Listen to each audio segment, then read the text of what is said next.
Hi అండి.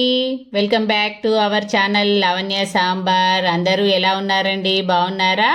నేనైతే చాలా బాగున్నాను. మీరు కూడా అందరూ బాగున్నారనే అనుకుంటున్నాను.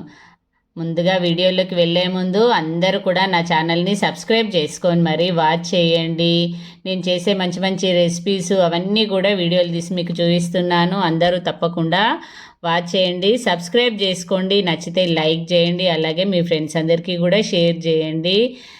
అందరూ చూస్తున్నారు కానీ సబ్స్క్రైబ్ చేసుకోవట్లేదు. తప్పకుండా సబ్స్క్రైబ్ చేసుకొని వాచ్ చేస్తారని అనుకుంటున్నాను. ఇంకా ఇవాళ వీడియోలోకి వెళ్తే ఇదిగోండి, మా వారైతే చికెన్ తీసుకొచ్చారు, అలాగే కాళ్ళు తీసుకొచ్చారండి, మేక కాళ్ళు. ఇంకా రెండు ఒకటేసారి ఫటాఫట్ కలిపేస్తున్నాను అనమాట. అల్లం వెల్లుల్లి పేస్టు, పసుపు, ఉప్పు, కారం, ఆయిల్ అలాగే అన్నీ కలిపి ఇలాగా పక్కకు పెట్టేసుకున్నాను. ఇదిగోండి, ఇంకా వీడియో ఎక్కువ ల్యాగ్ చేయట్లేదు. మామూలుగా నార్మల్ రెసిపీయే కదా అనేసి ఇంకా ఎక్కువ ల్యాగ్ చేయట్లేదు. చికెన్ కర్రీ అయితే నేను 2-3 రకాలు వండుతూ ఉంటానండి. ఈసారి అయితే కొంచెం పచ్చికారం కొంచెం ఎర్రకారం వేసి కలిపి పెట్టాను అనమాట. ఇదిగోండి, కేజీన్నర చికెన్ తీసుకొచ్చారు మా వారు. ఇవేమో 4 మేకకాళ్ళు తీసుకొచ్చారు. ఇంకా అంతా ఒకటేసారి ఎందుకని ఇదిగోండి, చికెన్ అయితే కొద్దిగా తీసి పక్కకు పెట్టాను. కలిపిన తర్వాత మనం మ్యారినేట్ చేసిన తర్వాత ఫ్రిడ్జ్లో డీప్ ఫ్రీజర్లో పెట్టేసుకొని మనకు మళ్ళీ ఒక 1-2 డేస్లో ఎప్పుడైనా అవసరం ఉన్నప్పుడు వాడుకోవచ్చు అనమాట. ఉప్పు పసుపు కలిపి పెట్టుకున్న బాగానే ఉంటుంది. ఇట్లాగా మొత్తం అంతా మ్యారినేట్ చేసి డీప్లో పెట్టుకున్నా కూడా చాలా బాగుంటుంది. ఇంకా ముక్క అనేది చికెన్ పీస్ అనేది సాఫ్ట్నెస్ పెరుగుతుంది అనమాట. ఎప్పుడైనా ఎక్కువగా ఉన్నప్పుడు మనము అలాగా మొత్తం కలిపి పెట్టేసుకొని డీప్ ఫ్రీజర్లో పెట్టేసుకోవాలన్నమాట.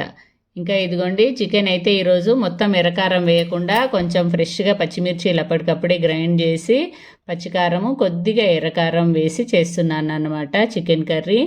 మేకకాళ్ళు పిల్లలు తినరండి, అమ్మాయిలు తినరు, సూప్ తాగుతారు కానీ ఇంకా అది అన్నానికి అంత బాగుండదు కదండి. అందుకోసమనైతే చికెన్ కర్రీ వండుతున్నాను మధ్యాహ్నానికి. నైట్ డిన్నర్కి మేకకాళ్ళు సూప్ చేసేసి అట్లాగే మేము బన్నుతో తింటామన్నమాట. బ్రెడ్ది బన్ను ఉంటుంది కదండి, దాంతో తింటామన్నమాట నైట్ డిన్నర్కి. ఇంకా అందుకని రెండు ఒకసారి కలిపి పెట్టేశాను అనమాట. ఇంక ఇదిగోండి, ఉల్లిపాయ ముక్కలు పొడుగ్గా కోసుకుంటే చికెన్ కర్రీలోకి బాగుంటుందండి. ఇదిగోండి, ఇంకా నేనైతే ఉల్లిపాయ ముక్కలు కొంచెం ఫ్రై అయిన తర్వాత ఇందులోనే చికెన్ వేసి కలిపాను. అట్లాగే కొద్దిగా కొత్తిమీర పుదీనా రెండు కలిపి కట్ చేసి ఇందులో వేసి ఒకసారి మంచిగా కలుపుకున్నాను. ఈ స్టేజీలో ఎవరైనా ఫ్రై చేసుకోవాలి అనుకున్న వాళ్ళు ఇక్కడితో మంచిగా డీప్ రోస్ట్ చేసేసుకుంటే చికెన్ ఫ్రై అయిపోతుంది అనమాట. పైనుండి నిమ్మకాయ వండుకోవచ్చు. ఇంకా నేనైతే ఈరోజు చికెన్ కర్రీ చేస్తున్నాను గ్రేవీగా. ఇదిగోండి, ఆయిల్లో ఫ్రై అయిన తర్వాత ఇప్పుడు టమాటాలు వేసుకోవాలి. ఫ్రై చేయాలి అనుకున్నప్పుడు మాత్రం ఇంతే ఉంచేసుకొని ఇంకొంచెం రోస్ట్ చేసుకుంటే చికెన్ ఫ్రై అయిపోతుంది అనమాట. సన్నటి మంట మీద ఉడికించాలి ఎప్పుడు కానీ చికెన్ని, అప్పుడే ముక్క అనేది సాఫ్ట్గా ఉంటుంది అనమాట. ఇంకా పక్కకైతే ఇదిగోండి బగారా రైస్ చేస్తున్నానండి. ఇదిగోండి మసాలాలు, హోల్ గరం మసాలా, షాజీరా, చెక్క, ఇలాచి కొంచెం కచ్చాపచ్చాగా రోట్లో దంచుకొని వేసుకుంటే ఏంటంటే ఆ ఫ్లేవరు అరోమా అనేది చాలా మంచిగా వస్తుంది అనమాట. ఇంకా దాని తర్వాత ఉల్లిపాయ ముక్కలు, ఇదిగోండి కరివేపాకు, అట్లాగే కొద్దిగా కొత్తిమీర పుదీనా కూడా ఇందులో వేసేసుకుంటున్నాం అన్నమాట.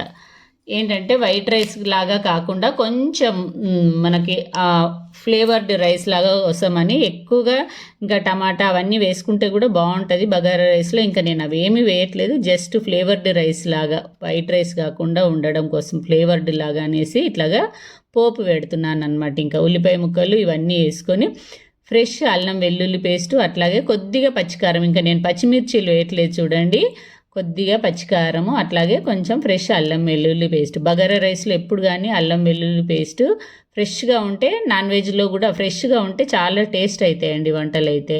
ఇంకా ఇదిగోండి, అందులోనే సాల్ట్ కూడా సరిపడా వేసుకొని ఒకసారి ఆయిల్లో ఇలాగా ఫ్రై చేసుకోవాలన్నమాట. బగారా రైస్ చేసినప్పుడు ఎప్పుడైనా సరే నాన్ వెజ్లో మాత్రం సాల్ట్ చూసి వేసుకోవాలి, ఎందుకంటే ఇందులో అన్నంలో కూడా మనం సాల్ట్ వేస్తాం కదా. ఇంకా పైనుంచి ఇదిగోండి కొన్ని తోక మిరియాలు, స్టార్ పువ్వు, అనాస పువ్వు, అట్లాగే ఒక మరాఠీ మొగ్గ ఇలా పైనుండి వేస్తున్నాను అనమాట. ఇదిగోండి, ఇంకా వేసి ఒకసారి ఆయిల్లో ఫ్రై అయిన తర్వాత ఎక్కువ మాడనివ్వద్దు, స్టవ్ ఎప్పుడు చిన్నగానే ఉంచుకోవాలి. ఇంకా దాని తర్వాత ఇదిగోండి ఎసరు కోసం వాటర్ పోస్తున్నాను. బగారా రైస్కి అయితే నేను 1 గ్లాస్ బియ్యానికి 2 గ్లాసుల నీళ్లు పోస్తాను అనమాట. ఇంకా అది ఎసరు వచ్చే వరకు ఇదిగోండి చికెన్లో అయితే టమాటాలు కట్ చేసి పెట్టాను. ఇంకా కొంచెం టమాటాలు తొందరగా ఉడకట్లేదు కదండి. ఇంకా నేనైతే ఇదిగోండి టమాటాలు చికెన్ కలిపిన బేసిన్లోనే టమాటా ముక్కలు కూడా వేసి కొంచెం మంచిగా ఇట్లాగా పిసికేసి వేస్తానన్నమాట.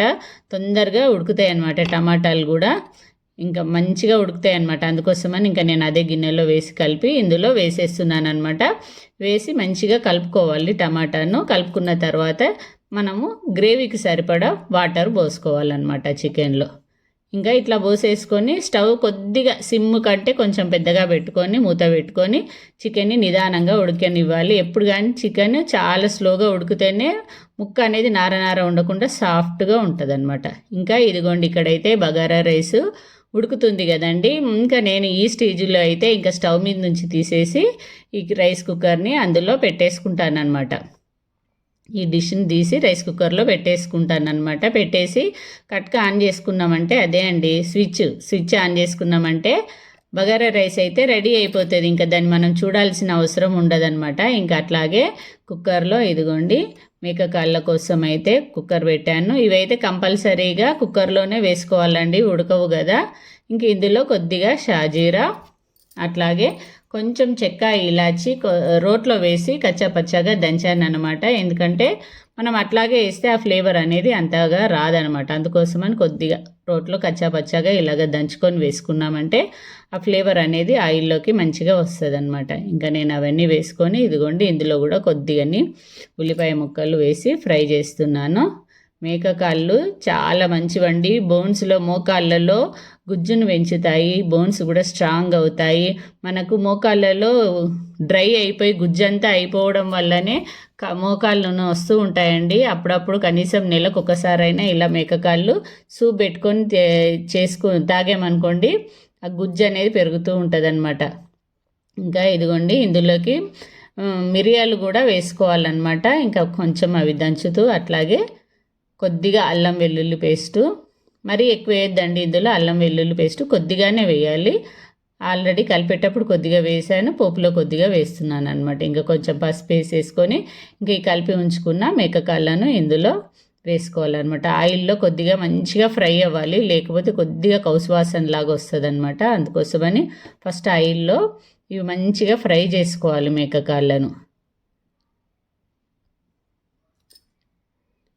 బోన్స్ స్ట్రాంగ్ అవ్వడానికి కానీ ఎముకలు బలంగా అవుతాయి అన్నమాట. పిల్లలకు కానీ పెద్దవాళ్ళకి కానీ ఏ ఏజ్ వాళ్ళైనా సరే, కొంచెం తినలేని వాళ్ళైనా సూప్ తాగినా కూడా చాలా మంచిదండి. మన మోకాళ్ళు నొప్పులే కదండి, పిల్లలకి బొక్కలు కూడా చాలా స్ట్రాంగ్ అవుతాయి, చాలా దృఢంగా తయారవుతారనమాట వాళ్ళు. అందుకని నెలకు ఒకసారైనా మేకకాళ్ళ సూప్ పెట్టి తాగించాలి పిల్లలకు. ఆ పీసులు తిన్నా తినకున్నా అవన్నీ మనము విజిల్ పెట్టి ఉడికించుకునే వరకల్లా ఆ సూప్ అంతా అందులో ముక్కల్లో ఉన్న బలం అంతా కూడా సూప్లోకి వస్తుంది అనమాట. ఆ సూప్ తాగినా కూడా చాలా మంచిది అనమాట. అందుకని తప్పకుండా నెలలో ఒకసారైనా నాన్ వెజ్ తినేవాళ్ళు మేకకాయలు తెచ్చుకొని ఇలాగా సూప్ పెట్టుకోండి. అలాగే అన్నానికి అయితే ఇది అంత టేస్ట్ ఉండదండి. మనం బ్రెడ్తో అయినా తినొచ్చు, లేదంటే డైరెక్ట్గా అయినా తాగొచ్చు అనమాట. మరి ఎక్కువ కారం వేసుకోవద్దు. మనం తాగే అంత కన్సిస్టెన్సీలోనే మీరు కారం వేసుకోవాలన్నమాట. ఇదిగోండి ఇంక ఇందులో కూడా ఒక 2 టమాటాలు, చింతపులుసు అట్లా ఏమి వేసుకోవద్దండి, జస్ట్ 2 టమాటాలు వేసుకొని కలిపేసుకోవాలి. ఇదిగోండి ఇది మొత్తం టమాటా అంతా కొంచెము మగ్గాలి. మగ్గిన తర్వాత మనము వాటర్ యాడ్ చేసుకుందాము. ఇంక ఈ లోపల ఇక్కడైతే చికెన్ ఒకసారి కలుపుదాము. ఆల్మోస్ట్ ఉడికిందండి. నేను ఇట్లా చికెన్ పొయ్యి మీద వేసేసి సిమ్లో మంట పెట్టి వేరే పని చేసుకుంటానమాట. సన్నటి మంట మీద ఉడికితే తొందరగా ముక్క అనేది సాఫ్ట్గా అవుతుంది అనమాట. ఇదిగోండి ఇంకా ధనియాల పొడి, కొద్దిగా గరం మసాలా వేస్తున్నాను. ఇదిగోండి ఒకసారి మంచిగా కలుపుకొని మనకు ఎంత గ్రేవీ కావాలో దాన్ని బట్టి మనము ఇంకొద్దిసేపు ఉంచుకోవాలో, స్టవ్ ఆఫ్ చేసుకోవాలని చూసుకోవాలి ముక్క ఉడికిన తర్వాత. ఇంకా అటు చికెన్ వండుతున్నాను, ఇటు సైడ్ ఏమో మేక కాళ్ళ కూర కూడా వండుతున్నాను. రైస్ కుక్కర్లో బగారా రైస్ అయితే పెట్టేశాను అనమాట. ఇంకో ఇదిగోండి టమాటా అయితే మంచిగా మగ్గిపోయింది. ఇదిగోండి చూసారా, టమాటా మొత్తం మగ్గిపోయింది. ఇంక ఇప్పుడు మనము ఇందులో వాటర్ యాడ్ చేసుకోవాలి. వాటర్ అయితే కొన్ని ఎక్కువగానే పోసుకోవాలన్నమాట, ఎందుకంటే మనము ఇది మేకకాళ్ళు తొందరగా ఉడకవన్నమాట. ఒక 10-15 విజిల్స్ పెట్టాలన్నమాట. అందుకని కొన్ని వాటర్ ఎక్కువగానే వేసుకోవాలి. మళ్ళీ అటుగాక మనము సూప్ కోసం తయారు చేస్తున్నాం కాబట్టి ఆ కాళ్ళల్లో ఉన్న సూప్ అంతా కూడా బలం అంతా కూడా మనకి సూప్లోకి దిగుతుంది అనమాట. అందుకోసమని కొన్ని వాటర్ ఎక్కువ వేసుకొని మనము ఉడికించుకోవాలి. ఇదిగోండి, ఇంకా ఫైనల్గా పైనుండి మిరియాల పొడి వేస్తున్నాను. తర్వాత కొంచెం కొత్తిమీర కూడా వేస్తున్నాను. కొత్తిమీర పుదీనా మిక్స్ చేసి కట్ చేసి పెట్టుకుంటానండి నేను. ఇంకా అదే చికెన్లో వేసాను, ఇప్పుడు ఇంక ఇందులో కూడా వేస్తున్నాను. ఇదిగోండి, వాటర్ అయితే ఇన్ని వేసాను నేను. ఒక లీటర్ వరకు వేసాను వాటరు 4 కాళ్ళకి. ఇంకా ఇప్పుడు మనము దీన్ని మూత పెట్టేసి, మరీ పెద్ద మంట కాదు, అలాగని మరీ సిమ్లో కూడా కాదు, మీడియం ఫ్లేమ్లో ఒక 10 నుంచి 15, ఇంకెక్కువ అయినా సరే కానీ తక్కువ అయితే కాకుండా విజిల్స్ అయితే పెట్టుకోవాలి. చికెన్ ఆల్మోస్ట్ కంప్లీట్ అయ్యిందండి. ఇదిగోండి, కొంచెం మరీ రసం కాకుండా కొద్దిగా చక్కగా దగ్గరికే చేశాను నేను. ఇంకా మా కన్నయ్య వచ్చి ఇదిగోండి ప్లేట్లో నాకు 2 పీసులు వేయి మమ్మీ అని అడిగి, ఈ పీస్ కావాలి ఈ పీస్ కావాలని అడిగి మరీ వేయించుకుంటున్నాడు. చిన్నపిల్లలు ఉంటే ఇంతే కదండి. ఇదిగోండి, ఇంకా ఆనందమే వేరే ఉంటుంది పిల్లలు ఇలా వచ్చి ప్లేట్లో అడిగి వేయించుకుంటే. ఇంకా చికెన్ అయితే కంప్లీట్ అయ్యిందండి, మంచిగా ఉడికింది, దగ్గరికి అయ్యింది. ఇంకా ఫైనల్గా ఇదిగోండి కొత్తిమీర అయితే పైనుంచి వేసేసుకొని మూత పెట్టి స్టవ్ ఆఫ్ చేసేసుకుంటున్నాను.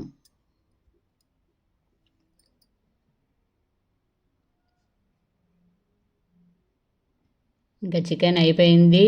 అక్కడ పాయ సూప్ ఏమో విజిల్స్ అవుతూ ఉన్నాయి. బగారా రైస్ కంప్లీట్ అయింది. ఇంకా ఫైనల్గా ఒక 4 గారెలు వేద్దామనేసి ఇదిగోండి చిల్లు గారెలు వేద్దామని పిండి అయితే తడిపి రెడీగా పెట్టుకున్నానండి. ఇదిగోండి, ఇంకా కర్రీస్ అయిపోయాయి, అన్నం కూడా అయిపోయింది. ఇంకా గారెలు వేద్దామని ఇదిగోండి వేస్తున్నాను అనమాట చిల్లు గారెలు. ఆయిల్ కవర్ మీద నేనైతే ఇట్లాగా పెద్ద పెద్దగా వేస్తానండి. మా పిల్లలకి, మా ఇంట్లో వాళ్ళకి చాలా నచ్చుతాయి నేను చేసే గారెలు అంటే మాత్రం. ఇదిగోండి, వాళ్ళు చాలా ఎంజాయ్ చేస్తూ తింటారు. ముఖ్యంగా చికెన్ ఉన్నప్పుడైతే వాళ్ళు చాలా ఇష్టపడతారు ఇలాగ గారెలు చేయడం అనమాట. ఇదిగోండి, నేను లావుగా చిన్నగా చేయకుండా ఇట్లాగా సన్నగా పెద్దగా చేస్తానన్నమాట. ఒక 2 గారెలు తిన్నారంటే కడుపు నిండిపోతుంది అనమాట. అట్లా ఉంటాయి అనమాట. అంతేకాకుండా క్రిస్పీగా మంచిగా వస్తాయి అనమాట. సన్నగా ఉంటాయి, లోపల ఉడకకపోవడం అనేదే ఉండదు. ఇలా మనం తుంచుతూ ఉంటే కూడా చాలా క్రిస్పీగా బాగా వస్తాయి అన్నమాట. ఇంకా మధ్యాహ్నం భోజనం అయితే అయిపోయింది. ఇంకా ఇది నైట్ వరకు ఇట్లాగే ఉంచానండి కుక్కర్లో, మంచిగా ఉడికింది. ఇదిగోండి, చల్లగా కూడా అయిపోయింది. ఇంక ఇప్పుడు దీన్ని సర్వ్ చేస్తున్నాను అనమాట. నైట్ డిన్నర్లోకి మేమైతే ఇవాళ పాయ సూపు, అలాగే దానికి కాంబినేషన్గా బన్ను తింటున్నాం అనమాట. ఇదిగోండి, ఇంకా ఆయిల్ అంతా కూడా అది పైన మనం వేసిన నూనె కాదండి, ఈ బోన్స్లో నుంచి వచ్చిన ఆయిల్ అలాగా పైన తేలుతుంది. అది కూడా చాలా మంచిదనమాట. మన మోకాల్లో గుజ్జును పెంచేది అనమాట. అది తప్పకుండా ఆయిల్ అనుకోవద్దు, అది మన ఈ బోన్స్లో నుంచి వచ్చే చమర్ అనమాట, పైనకి అట్లా తేలుతూ ఉంటుంది. చాలా బాగుంటుందండి కాళ్ళ సూపు. పిల్లలకి, పెద్దవాళ్ళకి, ఎవరికైనా సరే ఎముకలు దృఢంగా తయారవ్వడానికి చాలా మంచిగా పనిచేస్తుంది అనమాట. నెలలో ఒక్కసారైనా మనం ఇట్లాగా బోన్ సూపు, పాయ సూపు పెట్టుకొని తింటే చాలా మంచిదన్నమాట. ఇదిగోండి, ఇంకా నేనైతే రెడీ చేసేసాను. దీంతో పాటుగా దీనికి కాంబినేషన్గా మేమైతే ఇట్లాగా బన్ అయితే అద్దుకొని తింటామన్నమాట. ఓకే అండి, ఇవాళ వీడియో అయితే ఇదే అండి. ఈ వీడియో మీ అందరికీ తప్పకుండా నచ్చుతుందనే అనుకుంటున్నాను. ఇలాంటి మంచి వీడియోస్తో, మంచి రెసిపీస్తో, మంచి కంటెంట్తో, మంచి బ్లాగ్స్తో ఎప్పుడు మీ ముందుకు వస్తూనే ఉంటానండి. అందరూ నా ఛానల్ని తప్పకుండా వాచ్ చేయండి. నచ్చితే లైక్ చేయండి, అలాగే షేర్ చేయండి. సబ్స్క్రైబ్ చేసుకోవడం మాత్రం మర్చిపోవద్దు. మరొక మంచి వీడియోతో మళ్ళీ కలుస్తానండి. అప్పటి వరకు ఉంటాను. మీ లావణ్య సాంబార్. బాయ్ అండి.